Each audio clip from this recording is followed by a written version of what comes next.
Good afternoon and welcome to the Newsroom Pub. I'm Milwaukee Press Club President Corey Hess from Wisconsin Public Radio. I'm so happy to be here today with Milwaukee Police Chief Jeffrey Norman. Before we get started, I want to thank our partner with this event, WISNpolitics.com. Our presenting sponsor is Spectrum News 1. Other sponsors are UW Milwaukee, Wisconsin Academy of Global Education and Training, 1125 at Pabst, Milwaukee Police Association, the Firm Consulting, Medical College of Wisconsin, and Spectrum. I'd like to welcome our media panel. We have Elliot Hughes from Milwaukee Journal Sentinel, Maybin from Fox 6, and Hilary Mintz from WISN. Thank you guys for being here today. Now back to the chief. Jeffrey Norman was named acting police chief in December 2020 and officially named chief of police in November after a long year. So he takes over as police chief after the police investigated 193 homicides last year, which was another record-breaking year. The department's also working on community outreach efforts and reckless driving, among other things. So Chief Norman is here to tell us a little bit about how they're doing that. Welcome, Chief. Thank you. Thank you for being here. Thank you. Go ahead, take the Absolutely. Absolutely. Oh, I take the podium? Yeah. Oh! It's your turn. I thought it was all No. at the table there, but that's fine. I really do truly appreciate the invitation here. I'd like to say good afternoon to all and appreciate you being a part of this conversation event. Thank you to the panelists. I don't know if I should say thank you just yet. Maybe afterwards, so I'll see what I say thank you. But no, truly thank you for, again, being a part of this event. My chief journey began back on December 23rd, 2020. That's when I was first installed as chief of the Milwaukee Police Department. Upon my installation, I established priorities as chief, impacting violent crime, reckless driving, improving community engagement, and ensuring department accountability. Today, as I present before you all, I can say without hesitation, those priorities have not changed. In 2021, in response to the public outcry of reckless driving in our city, there was the creation of the Traffic Safety Unit, where today, almost 19,000 citations are issued. Creating a public-facing website that details where the TSU will be deployed, giving real-time data on citations issued, and the ability for the public to report traffic concerns at a website is all about the transparency and engagement. In response to violent crime, we have stepped up partnership with entities such as Office of Violence and Prevention, Milwaukee Homicide Review Commission, and Department of Family, Youth, and Services. I understand that prevention and services to those in need is a critical way to positively impact public safety. In addition, working with federal, state, county, and municipal law enforcement partners to target those who are creating the most harm in our communities by using task forces and also sharing of intelligence. I've made a commitment to work with our community partners, such as Safe and Sound, Running Rebels, and the faith-based community, so we can deploy resources and have real-time dialogue with our residents on what are our concerns in our community and how we can work together to impact them. Lastly, working with our Fire and Police Commission so we can understand we're working together to impact public safety while ensuring our departments being accountable and to our community and to each other. Accomplishments such as 8 Can't Wait compliance or accomplishing a community policing SOP show our commitment to the community that both between the FPC and the Milwaukee Police Department, we had accomplished this collaboration and actions. While there are many things I can say that have not changed since I first became chief, I can say there are changes. First, I stand before you as your permanent chief. No more do we need to talk about the litigation or what the process looked like. So now that we can focus on the work at hand and what we need to accomplish for our community. Second, I bring a level of humility to this position, for I truly understand my team, our organization, cannot do this alone. I, along with my executive team, are committed to a department that works with our government officials, community partners, and most importantly, our residents. I understand what 2020 and most recently 2021 crime numbers are. Unacceptable levels of harm in our community. I'm committed to impacting those numbers, and only by working with our partners in our community will we get this work done. Milwaukee is not alone in our public safety crisis. As a member of the Major City Chiefs Association, I know I share an unfortunate stage with many of my colleagues dealing with the firearm crisis and increase in young people engaged in violence. But I close by stating this: only by working together will we impact this serious trajectory, and I truly believe that we can get there. Thank you for your time. Do I sit up, sit, or stay in here? I get it. That's all right. Let me bring my notes. So with that, I guess I'll turn it over to our established body here. Chief, thanks for being here today. So it's been about 1 year since the debut of your traffic safety unit. I know you cited some citation numbers in your opening remarks, but what other positive impacts can you point to from the TSU, and do you think it's leading to changed behaviors on the road? Thank you, Elliot. So the TSU has more than just the enforcement aspect that is required of their duties. One is that we are having the visibility aspect, being in places of most concern with our motor vehicle our concerns, reckless driving, and also there is a confluence or a connection of the motor vehicle issues with violent crime. But also I expect my TSU to be partners in regards to community engagement, being able to respond to crime and safety meetings, being able to be available for discussions with our community, to involve those conversations of understanding what the lift is, what the need is. But also the TSU has also been trained in what we call CPTED, crime prevention through environmental design, meaning that working with the Department of Public Works, understanding that there are opportunities to increase traffic safety through the design of our roadways. I know that there has been funding put forth to the Department of Public Works in regards to how do we traffic calm neighborhoods, how do we invest in redesigning so that we are able to not only slow drivers' behaviors down by the visibility, but also by the design of the particular roadways within the city. I will say this: we are still in the reflection phase, being that this is only almost a year. The traffic safety unit was created back in February of 2021. And so we're not there at a year yet, but we are doing, as we like to say, a reflection moment in regards to our crime issues, also in regards to reckless driving. And so we will be looking at what that impact looked like. We do have a dedicated crime analyst to be able to understand, are we making the impact that we want, and are we seeing the results that we want? I will say this though, the public embraces this. There has been so much positive feedback in regards to that, the visibility, the neighbors coming out and thanking the officers for their, attention to their respective neighborhoods, has been a well-received commentary in regards to what we're doing. But I also will say this: the TSU is not the only aspect of dealing with reckless driving. Working with partners, our community-based partners, talking with those who are most influential besides us in the uniform, our faith-based. We've had town halls, we had community engagement with many different community residents, because we need to continue to get that feedback and understand that we need to be part of that dialogue. It's not just words to say that we want to do this together, we have to show it in action also.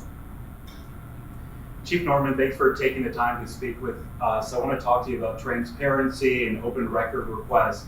And MPD is often known to have frequent delays when we do put in these requests. And a public records backlog is actually one of the reasons that FBC listed when they got rid of Chief Morales. So what are you doing specifically to deal with these backlogs and tackle these open record requests that we're sending them? Thank you for that question. And absolutely, transparency is only one of the cornerstones of trust, especially not only with our community, but also with our community stakeholders and our partners. We have put a lot of effort into planning of how to best serve our open records. I know that, and I can't be exactly quoted, but we used to have a 6-month wait time. I believe we're down to, I think, approximately like 3 or 2 months. I would love it to be a one-day turnaround. But obviously I understand that we have to understand what our processes and also what does it mean in regards to staffing. Open records used to be staffed by a lot of sworn officers. And making that transition is not easy. We are operating within a bureaucracy. We need to understand that when we are putting forth new plans, there is a coordination of efforts in regards to ensuring that there's adequate staffing with the right staffing. The conversation in regards to having civilianization is not something of a wordplay. It is actually real, but that takes time. In regards to ensuring that we have the right type of staffing, the right type of people in the particular position. So we're transitioning because we have sworn supervisors there. We're transitioning, bringing civilian staff there to be able to carry that load just as effective as a sworn officer without having that cost or using a sworn officer who should be doing sworn things. So we have plans in place. We're working on it. It's a daily conversation. I definitely understand that there is an increased workload. We have the age of body-worn cameras.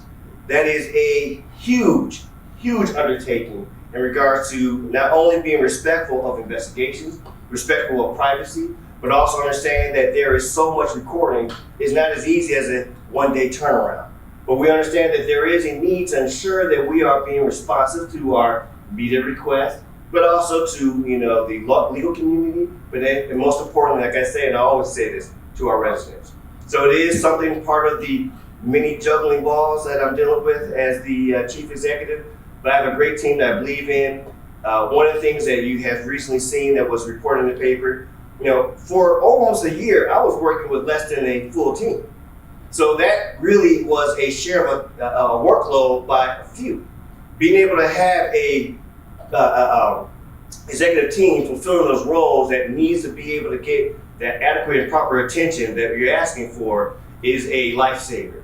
So yes, we are still in transition, but I hope that individuals are seeing the outputs in regards to that there is change and that we are moving in the right direction. All right. Chief, nice to see you again. So you talked about reckless driving, kind of all connected into the violent crime, the homicide. It's really comes a lot of times full circle. I've been covering crime in the city for the past 11 years, and to me, what we see is these suspects are younger than ever and more reckless than ever. Is it frustrating to you that you keep locking people up, they keep getting out, and reoffending? Well, just for point of clarification, we only do it temporarily. One of the things that I can say that there is frustration on many different levels. My first question comes to mind is why the engagements behavior? What is it that we're missing as a community? What is it that we're missing as entities that are responsible for public safety, but also the good and welfare of the community that would be lacking that there were engagements behavior? I know that we have challenges. 2020 is still a continuation of 2021 and we're seeing in 2022. Some schools are not fully open. We have many different entities that were, their focus was engaging with their youth, not fully back into play, whether it's YMCAs or Boys and Girls Club. So while there is frustration, I always say this, and I will continue to say this as long as I'm in this position, I have hope. I have hope that we'll see through this.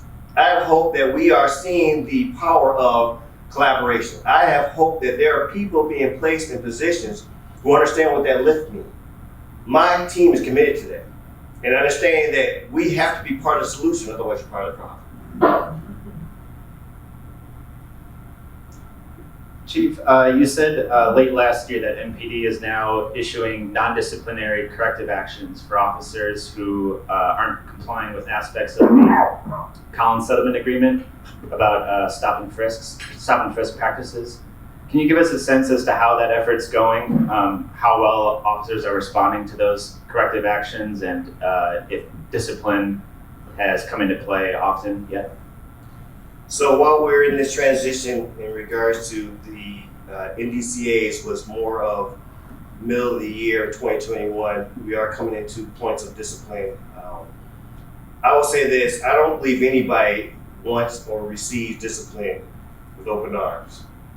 But as part of leadership, as part of a responsibility to the good and welfare of not only the department, but accountability to the city that we do serve, is a necessary action. I will say that we have been giving out discipline in regards to these particular issues. I don't say that with any joy. I believe in, from leadership, we serve our people, we serve the citizens, we serve our residents. We should be coaching, teaching, and mentoring those, and understanding that we want to get the best version of you. The purpose of all that is that if you fail to receive those particular type of resources, that's where accountability comes in. And I'm not afraid of accountability. Understand that it's a necessary part of operating an organization. But I will say that I will know from the standpoint of we are seeing good traction. I know that we are coming into another quarter. I believe that our most recent reporting out in regards to for the CGI back in October shows that we are in the right direction. And I always will say this, it is a good direction, but not good enough. We're working constantly in regards to what we can do to improve, recalibrate, to ensure that we get the best in regards to not only of oversight, ensuring that we're looking at what we are, doing well, but we need to work on more, and recalibrating whether it's leadership, because accountability comes more than just officers. And I want to say that with all sincerity, it's all of us, supervision also included. And that is where we are really making sure that everyone understands that we're in this together, because constitutional policing is not something that a common settlement agreement should be expecting. That is the norm. Chief, response times have gone up significantly across all categories. How can MPD manage that with current staffing levels? It's a challenge. We have to be innovative. We have to be imaginative. We have to understand that civilian organization has a role. We have what's called CSOs, community service officers.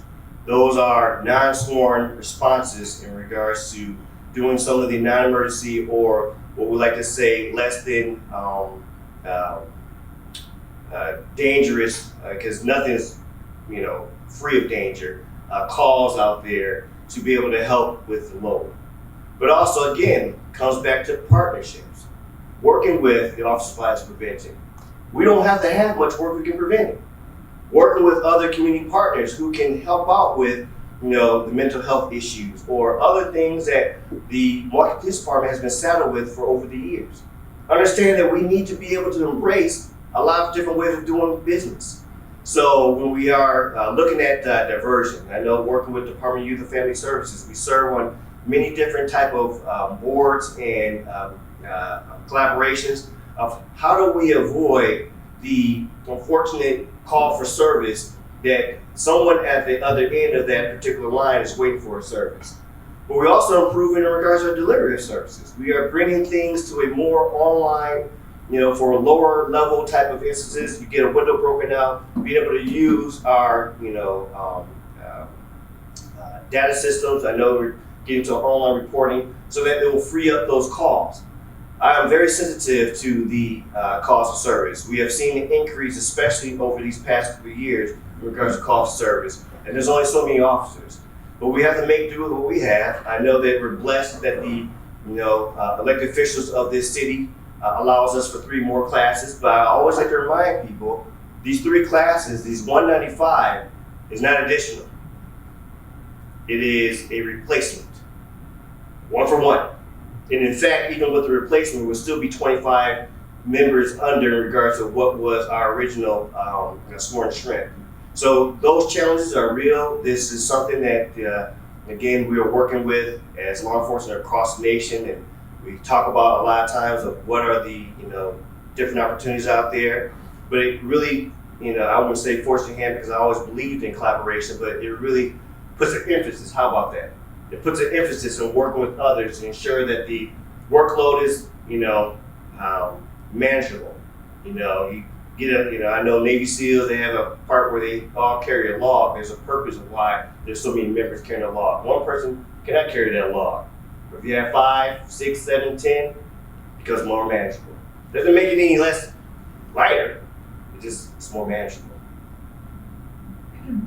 Chief, if we could go back to the record homicide numbers. You were on the force when just a few years ago we were under 100. There used to be a time 5 years ago where the average was 70, 80. And to think now we're at 193, 194. The medical examiner just tweeted this morning, or just a few minutes ago, 8 homicides already this year. So there were 6 this time last year, and just 2 the same time in 2019. Everybody talks about collaboration and working together in the Office of Violence Prevention, but is there something, those numbers must keep you up at night. Is there something that you see as the root that can really turn around this violent trend quick right now? So if there was a pill out there, I'll swallow. Yes, homicides keep me up. There's a lot of things that keep me up. Crisis with our kids. The non-violent, the non-fatal is just as impactful.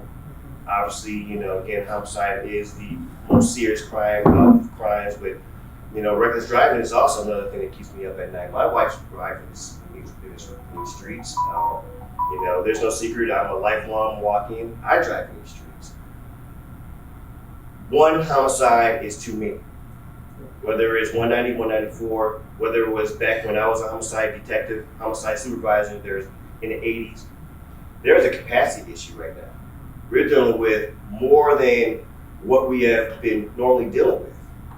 So we have around, and I guess, be very careful about, my quotes of, around maybe half of our homicides being solved. But think about what that means. Half of our homicides being solved is around 80 or so homicides. So we are clearing.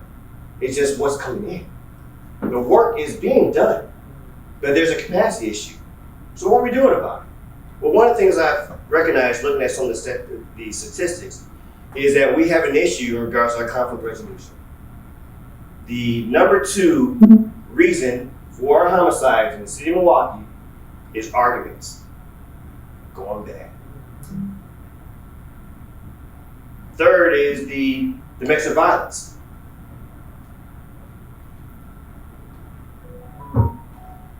So we have a thing going on here. What are we doing about our conflict? I'm born and raised in Milwaukee. I grew up, I had a fight or two with these. You have the use of firearms as the resolution to your conflict. When are we going to say together that this is unacceptable? When are we going to look at someone and say, what are you doing? Why are you doing it? We have individuals carrying weapons out there with no care what is being used for besides the self-preservation of your life. There is a common theme here that we all need to address and say, what am I doing about it? I know somebody might beat up me about saying this, but firearms don't kill people. People kill people.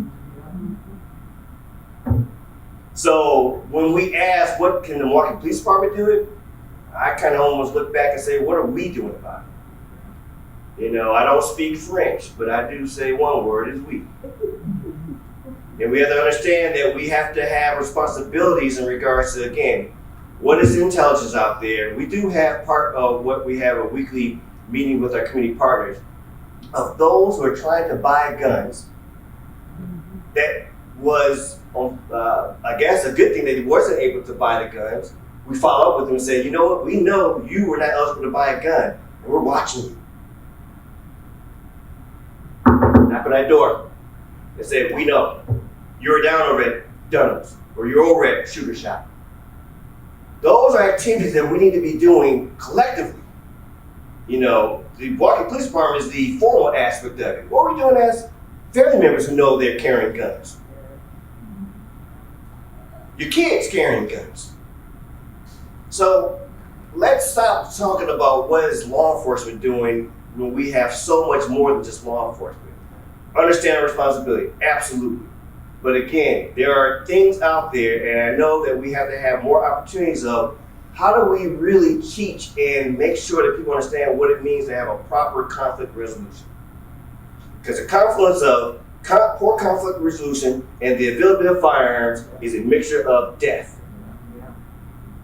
So this is a learned conversation that we can have here, but I'm not afraid to have those conversations. I'm not afraid to put that out there and say that we are working on our part. We are trying to do as many different innovative things, but we need help. We need help. What can you do to help us? Chief, as a follow-up to that, as you pointed out, your homicide unit is still producing. Off the top of my head, I believe in 2020, your unit cleared more cases than the number of cases it had in 2019. However, the clearance rate dropped about 20% from 2019 to 2020. Are there any opportunities to expand the homicide unit this year to make up for the job caseload? There are. I know that with the ability to bring in officers that are replacing officers who are leaving, because again, we are dealing with not only 2021, but we're coming into 2022 of attrition rate. Usually we've lost a number of officers to retirements and whatnot. And what people fail to realize is that for us to actually have investigators, you pull from a common one source, which is officers. So we're going to have a promotions of some investigators soon, which will help, again, bolster up our homicide unit. But I still want to emphasize, yes, it's good to have somebody to solve a case, but I just want them not to have a case to solve. It's cool to sit there and say, I got all these homicide detectives, but wouldn't it be beautiful not to be worried about homicide detectives and saying that we have a community that understands how to properly resolve the issues? Conflict is part of being human, but we need to have positive ways to deal with our conflict. So yes, we are putting efforts in. I have a great leadership team working on that, but I don't want to be after the fact, which is why I have a wonderful relationship with a lot of community partners. And I will say it, and I say it ad nauseum in regards to working with MFD, working with OVP, working with the Safe and Sound. Those who are on the front lines of doing safety and helping in regards to preventative measures. I don't know why law enforcement's been afraid of that. There's no or, is that and.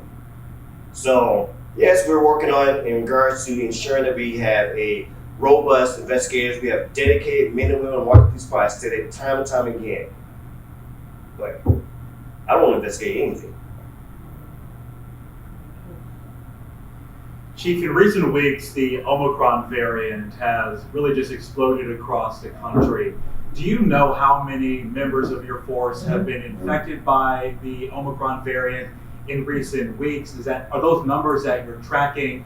And I guess in broad terms, can you explain how the pandemic has created challenges for you and your officers? Well, I don't have the exact numbers. I know that we have seen an increase in COVID-19 infections. Something that is, again, across the board of all different organizations, whether private or public. I know that we have been putting a lot of effort in not only vaccinations, but emphasis in regards to being masked, whatnot. But it does impact services. It impacts in regards to delivery of services. When you have less officers available for calls for services, there is an increase in wait time, or there's less investigators. I've been, blessed to be able to have a good work relationship with the unions, to be able to work out some rules of engagement. And I know that we have made some agreements in regards to the vaccination and also mask usage. But this is a rocky road. It's been a lot of ups and downs. I mean, at one point we didn't have as much in regards to those who were affected, and with holidays coming up, and as we all know, in regards to the cold season, the virus is COVID-19 is a virus, and so we just have to continue to be proactive, understanding that we need to message and also be diligent in regards to disinfecting and talking about in regards to how to stay safe, because I tell my membership that, I'm challenged not to, tell people how and what to do with their own body, but, one less member who is either sick or, unfortunately will be deceased, that is not only a loss of, precious life, but that increases workload for the others. So just trying to, again, be at the point of spear. I'm vaccinated, got my booster shot. I don't think my wife would allow me back in the house if I didn't. But again, being proactive as much as we can, but also being respectful of the rules of engagement in regards to, how to deal with this. Chief, I just want to go back to reckless driving one more time. Do you, besides the traffic safety unit, do you see a real fix? Do you need more officers? And if so, how many do you need? Well, I'll never stop saying I'll take officers, but I will say that is not the all-encompassing answer. Again, working with the faith-based, we did a town hall, knowing that a lot of our faith-based partners in the city is also equally concerned. We know that one of the more horrendous reckless driving situations happened outside of Mount Lebanon on 60th in Hampton. So I understand that it's going to be a collaborative approach really to be impactful. I remember, sitting down with the Victor Barnett, and one of his staff members gave a flyer in regards to, the work that the Running Rebels are doing about safety, and we put it on our website. Again, communication, there's 3 E's in regards to reckless driving. One E is for enforcement, the other one's education. Working really on the education, being part of billboard campaigns, understanding that there are a lot of different messages out there, whether it's their community partners, like I said, Safe and Sound, or working with Office of Violence Prevention. I know that there's talks in regards to having some collaborative efforts with Milwaukee Public Schools. So yes, I will take officers, but I will be the first to admit that's not the only way to address it. Everyone lifting that law together, everyone having a voice together. We all have respective, being authentic in regards to our particular people who we're addressing, whether it's you. But I'll say this too, one of the outcomes of having a traffic safety unit, we are able to look at numbers, look at ages. Yes, we do have a lot of young ones in the teenage years who have some issues in regards to driving, but the most impact that we're seeing from our traffic safety unit is between 20 and 30. People should know that. When we had that particular high, the drag racing issue that happened over 60th in Hampton, that person, I believe, was over 30. So we cannot try to blame our young ones on these behaviors. And I say this in regards to having the impact. In one of those situations, there was a passenger in the vehicle. If I was in the car going 120 something miles per hour down a city street, I don't think I'd be like, hey, what are you doing? I might even try to take over that wheel. So we talk about what the police is doing, I get it, absolutely. But then after I'm talking and done talking about what I am doing, I'm gonna turn around and look at you and say, what are you doing?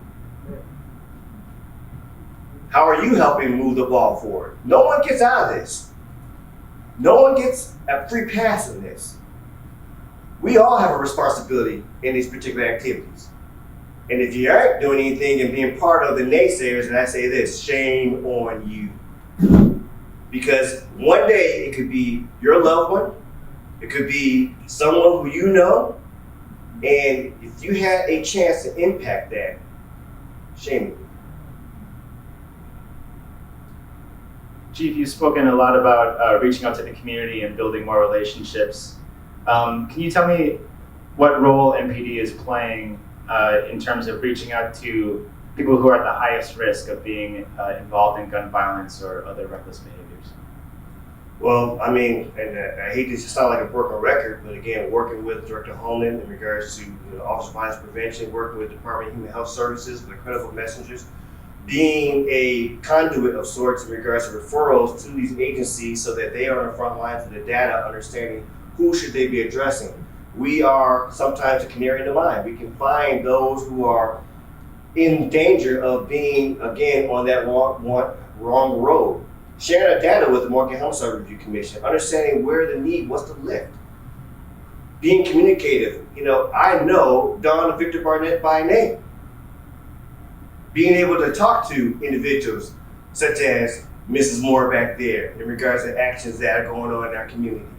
Knowing them personally, not just because this is a moment of being on the mic in front of cameras. This is something that's always been me. This is not an act. It's not something created out of something. And I know I hear the media reports in regards to, can this be a one-hit wonder? Nah, that's not. Because like I said in many occasions, this is my core. Unapologetically. So when it comes to these engagements, being at the point of the spear, showing and role modeling and leading those and looking for leaders who share the same belief and understanding and live.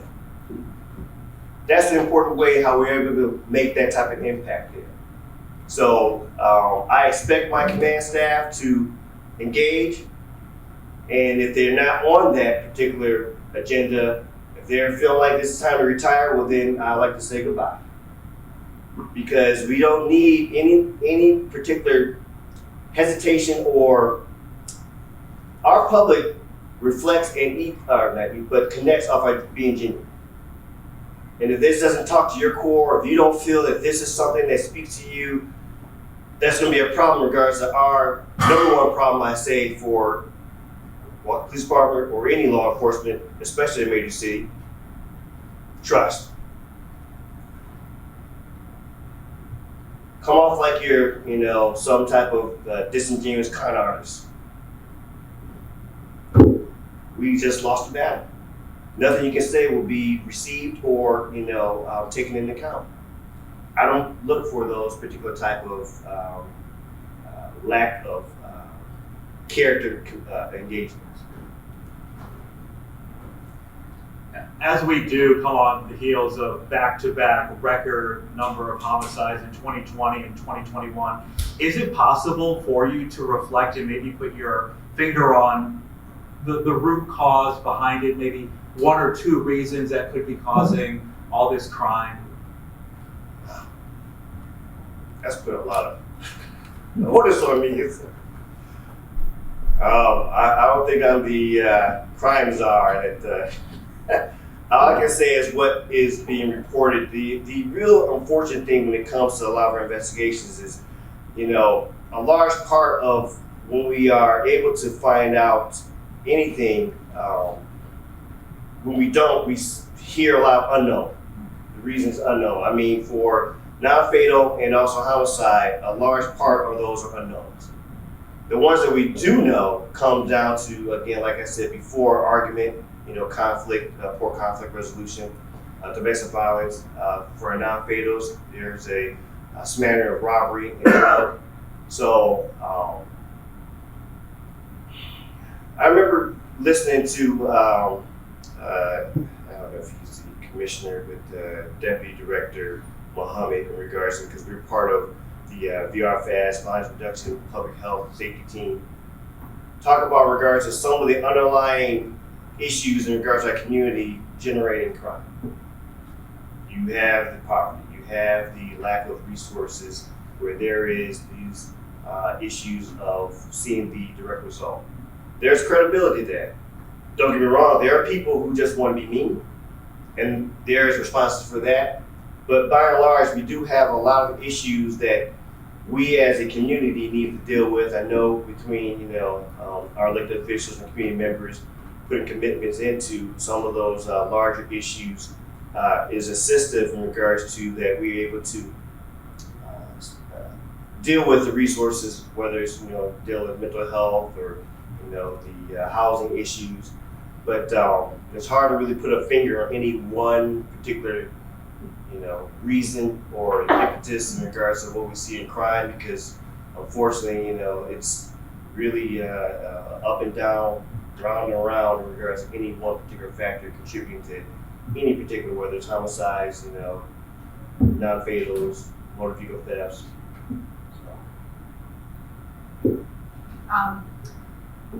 We talked a little bit about the open records backlog, and transparency. And as you know, we live in a world of immediacy. We need everything right now. We cannot wait.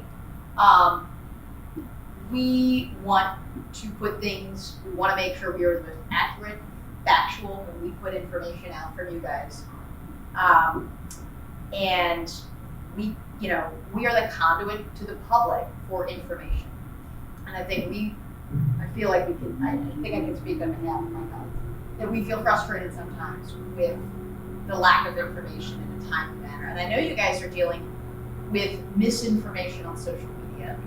I know that's an issue, but sometimes we see things that, before you guys, and we want it from you guys. And so I know you said you're kind of working on this, and we're trying to build relationships with the Public Information Office as well, which we are.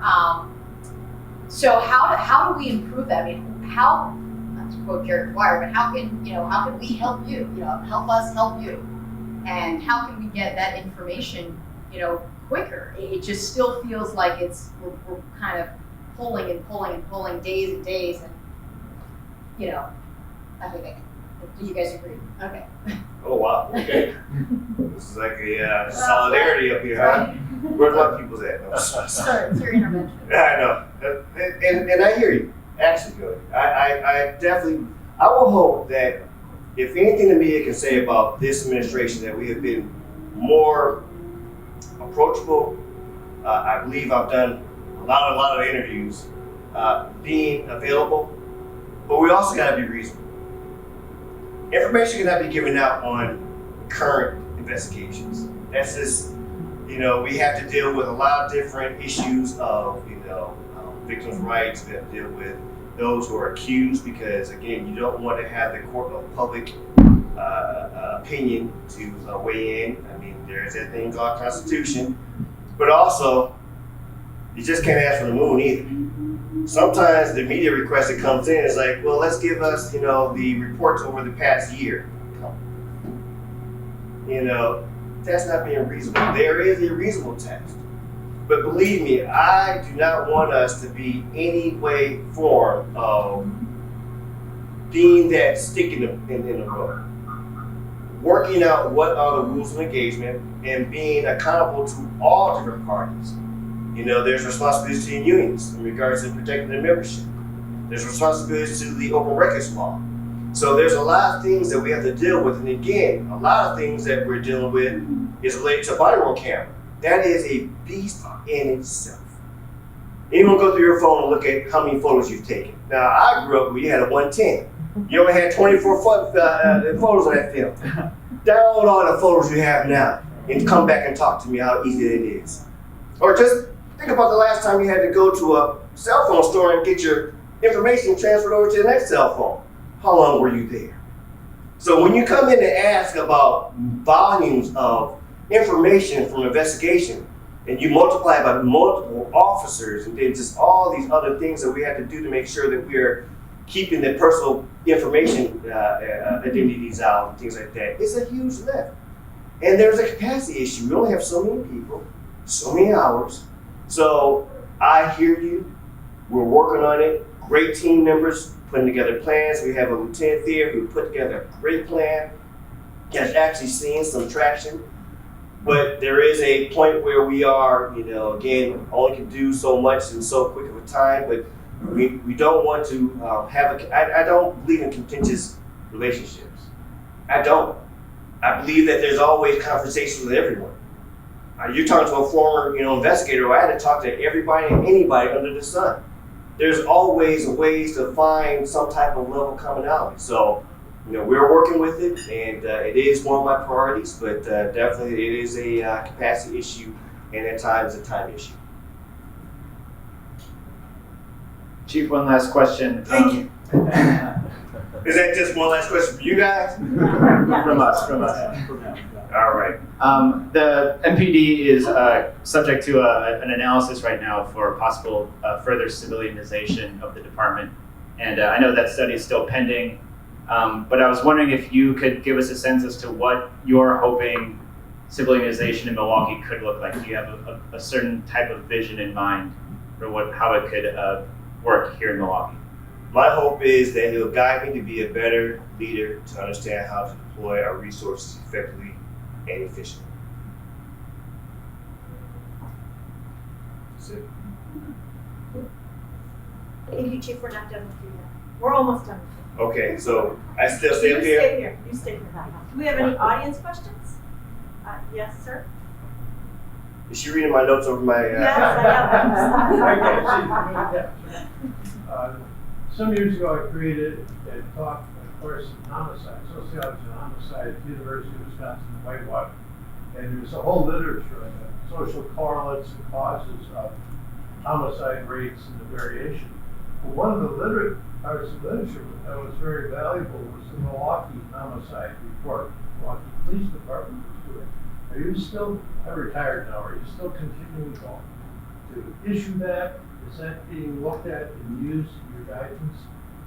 I know that we work closely with the Milwaukee Homicide Review Commission that generates a lot of our reports. That's something that sounds familiar, but I'll have to look into what that actual report looks like, or what. I know that we do a number of different meetings also in regards to working with our academia partners. Yes, we're always trying to learn, the underlying causes of what we're seeing in regards to violence. And I know that we have a robust relationship with our Milwaukee Homicide Review Commission partners in regards to their producing reports out for data to look at, to learn from. Are there any other questions? The two ladies in the back. My question is, these young people that are stealing the cars, all of them are not joyriding. And I just want to know if you think that there's a ring where the young people are being paid to steal these cars. They have to. It doesn't make sense. You don't see all of them joyriding, speeding. There's more to just these young people. You know they can't drive. It's obvious. I think personally, some ring is paying these young people to steal the car. What is your opinion? So I can only go off what our intel and statistics show. Right now we're dealing with what I would like to call what we had back in the day, the GM product crisis in regards to Kia Hyundai. Almost 7,000 vehicles were stolen in regards to those particular products because of the easeability of it. Are there groups of individuals being a part of these particular unfortunate events? Absolutely. But there is, to my knowledge, a group, out there putting forth the efforts of many of our young adults in regards to these behaviors. What we're seeing that these particular vehicles are used part of games, part of other furtherance of criminal acts, meaning that robberies, unfortunate, non-fatal and fatal shootings, and that they're being dumped like tissue paper in regards to that, because it's such a easy product at this time that they're able to go from one vehicle to the next, which is why we have made so many different efforts to help target hardening, meaning that using the gloves, we've had a partnership through with our elected officials and the manufacturers of issuing out clubs, using a messaging campaign in regards to billboards and public safety announcements, Channel 25, letting the public know, working through our commanders and public community stakeholders in regards to spreading the word, in regards to, again, what we call target hardening in your vehicles. Because my kids, and I have young teenagers, they are so busy, they don't have time to think about doing something ridiculous. I mean, between my daughter's ballet, my son's soccer, basketball. But we have to think about, there is a lot of children who don't have that level of engagement with them in regards to that idle hands, as they say, is the devil's work. And when we have another issue on top of, again, virtual schools or certain the staples of our community being closed, you are lessening the positives and enhancing the negatives. So if there is information out there in regards to somebody else, being, part of pushing these kids into reckless or negative behavior, Milwaukee Police Department is only information driven. I mean, we use evidence, but only through community engagement, hearing what is the intelligence or the reasons behind, so that we can follow up and look through and look into it. But for right now, besides the joyriding, furthest of crime is what we're getting in regards to talking into our community. I have really two questions, but one of my questions is, I see an increased number of cars in the neighborhood with no license plates. And I also see police officers driving through the neighborhood and they don't stop the driver. And I'm concerned, why is it that we see this increased number of cars without license and these people not being held accountable for not being licensed Thank you. drivers? So it's kind of hard to answer that from the anecdotal standpoint, because as we all know, just because you see an officer in the area and look like they're not trying to pay attention, might be going to a call for service. There may be other reasons for why their behavior is, and also what you see maybe not saw or seen, observed by the officer. But we do take driving without a license seriously. I like to say, but this is not a new phenomenon. I remember there used to be a number of different media reports of, what they used to have back in the day, the laugh, on cardboard. LAF, license applied for. We've always had a problem in regards to dealing with, registered vehicles. I know that during the height of COVID-19, during the height of stay at home, there was an order out there that we could not enforce. So again, thinking about in regards to the issues of, some of the motor vehicle laws, registration is one of those limitations for a while in regards to being able to enforce. Be as it may, that's still important. We should not be allowing drivers out there without registered vehicles and license plates. In fact, we have a standard operating procedure before the Fire Police Commission in regards to that. We are going to up the ante in regards to accountability. And this is where the confluence of reckless driving and having a licensed vehicle comes into play, where we are looking for approval to use the towing authority to say that if you are in certain behaviors, doing the speeding or the reckless driving out there and you're unlicensed, we will tow your vehicle because you have not shown yourself to be responsible. But I want to be very careful and say that this is very targeted, because the unfortunate thing is we also know that there is other reasons why someone might not have a registered vehicle. We have to be a balancing act out here in regards to how we want to use our enforcement, and it plays back into the legitimacy of a police department, that we're not just trying to be, again, not being strategic or targeted in regards to what we're doing. So definitely hear you. I know that I want to ensure that officers' accountability in regards to being guardians of our neighborhoods is taken seriously. But we definitely have to be careful about what the rules of engagement look like. Does anyone else have a question? Yes, ma'am. I just want to tell you that. Do they get second questions? She does. Well, I'm getting ready to compliment you. I just that's I am, because I am a photographer and I am doing assignments and going from one assignment to another. I have seen your police department pulling cars with no license plates over. So I have seen, even though we still have a lot of cars running around here with no license plate, I am complimenting you. I can see it. I appreciate Okay. that. I appreciate Really it. And that is only one part of what we're doing. Mm-hmm. And I want to make that very clear. I understand the enforcement aspect is our responsibility, but we're working with so many community partners. We're working with so many different individuals of being also part of the education, understand that we have to be part of the messaging, because it's such a multifaceted issue that, we got to use all the resources out there in tandem so that we can have the impact. One last question. I have one more question, a quick question. I'm a mother.